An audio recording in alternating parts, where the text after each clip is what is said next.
بسم اللہ الرحمن الرحیم۔ السلام علیکم۔ امریکہ کی جانب سے 9.5 بلین ڈالر کے اثاثے اور قرضے منجمد کیے جانے اور بینکوں سے نکلوانے پر پابندی کے بعد افغانستان میں ایک انسانی بحران جنم لے رہا ہے۔ امریکہ افغانستان کی تعمیر نو کے لیے طالبان حکومت کی اربوں کے فنڈز اور اثاثوں تک رسائی کو منقطع کرنے کا فیصلہ، جس نے نقدی کے بحران سے دوچار ملک میں تباہی مچا دی ہے۔ 20 سالہ امریکی قبضے کے دوران واشنگٹن نے افغانستان کی تعمیر نو میں 146 بلین ڈالر خرچ کیے، جس میں 89 بلین ڈالر ملک کی نیشنل سیکیورٹی فورسز کی تربیت اور معاونت بھی شامل ہے۔ اگست میں طالبان کی جانب سے مغربی قیادت والی حکومت کا تختہ الٹنے کے بعد امریکہ نے عالمی بینک اور بین الاقوامی مالیاتی فنڈ یعنی IMF سمیت بین الاقوامی اداروں کے ساتھ مل کر 9.5 بلین ڈالر سے زیادہ کے اثاثوں اور قرضوں تک افغانستان کی رسائی ختم کرنے کا فیصلہ کیا۔ اس فیصلے کے افغانستان کے صحت اور دیگر شعبوں پر تباہ کن اثرات مرتب ہوئے ہیں۔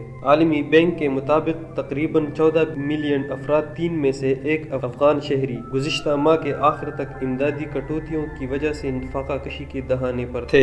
سابق نائب وزیر صنعت و تجارت سلیمان بن شاہ نے کہا کہ امریکہ، ورلڈ بینک اور IMF کے فیصلوں کی وجہ سے اقوام متحدہ اور یورپی یونین نے افغانستان میں انسانی بحران کو جنم دیا ہے۔ اقوام متحدہ فوری طور پر حرکت میں آئے اور اپنی کوششیں دوبارہ شروع کر دیں۔ اقوام متحدہ نے افغان عوام میں اس کے تاثر کے لیے بہت کچھ کیا ہے۔ اسی طرح انہوں نے گزشتہ ہفتے یورپی یونین کی طرف سے کابل میں اپنے سفارتخانے نومبر میں دوبارہ کھولنے کے اعلان کا حوالہ دیا۔ بن شاہ نے کہا، یہ ان سب میں سے چند مثبت پیشرفتوں میں سے ایک تھی۔ تاہم سخت سردیوں کے تیزی سے قریب آنے کے ساتھ بن شاہ نے کہا کہ افغان عوام سفارتی عمل اور مذاکرات کی سست رفتاری کی وجہ سے بھاری قیمت ادا کر رہے ہیں۔ افغانستان پر طالبان کے قبضے کے فوراً بعد زیادہ تر بینکوں نے، جو پہلے سے ہی اپنے پیسے نکالنے کے لیے بے چین لوگوں کے بہت زیادہ رش سے نمٹ رہے تھے، اپنے دروازے بند کر دیے۔ انہیں دوبارہ کھولنے میں ہفتوں لگے۔ جب انہوں نے ایسا کیا تو بینکوں نے نکالنے پر ہفتہ وار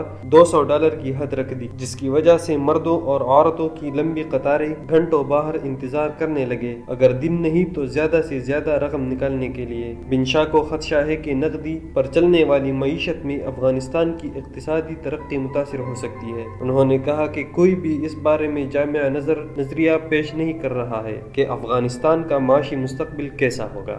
دیگر افغان بشمول بیرون ملک وہ لوگ جو اب بھی ملک میں امداد اور خدمات بھیجنے کی کوشش کر رہے ہیں، کہتے ہیں کہ کٹوتی اور واضح اقتصادی منصوبے کی کمی نے ضرورت مندوں تک پہنچنے کی ان کی صلاحیت کو بہت زیادہ روک دیا ہے۔ کابل میں بین الاقوامی امدادی ایجنسیوں کے ساتھ کام کرنے والے ایک افغان نژاد امریکی مکیز شیرزائی نے کہا کہ بینکوں اور دیگر مالیاتی خدمات کی طرف سے عائد کردہ حدود نے بیرون ملک مقیم افغانوں کے لیے بھی اپنے گھر والوں سمیت اپنے لوگوں کی مدد کرنا مشکل بنا دیا ہے۔ شیرزائی نے ایک حالیہ فوڈ ڈرائیور کی مثال پیش کی جو اس نے امریکہ میں دیگر افغانوں کی مالی مدد سے قائم کی تھی۔ شیرزائی نے کہا، مجھے صرف $2000 بھیجنے کی ضرورت تھی، لیکن میں اسے براہ راست اس شخص کو بیچنے کے قابل نہیں تھا جو افغانستان میں فوڈ ڈرائیو کر رہا تھا۔ اس نے اسے ملک میں پیسہ لانے کے لیے ایک چکر کا راستہ تلاش کرنے پر مجبور کیا۔ مجھے اسے یورپ میں کسی کو بھیجنا تھا، پھر اس شخص نے اسے پاکستان میں کسی کو بھیجا اور وہاں سے فنڈز افغانستان میں اس شخص تک پہنچ گئے۔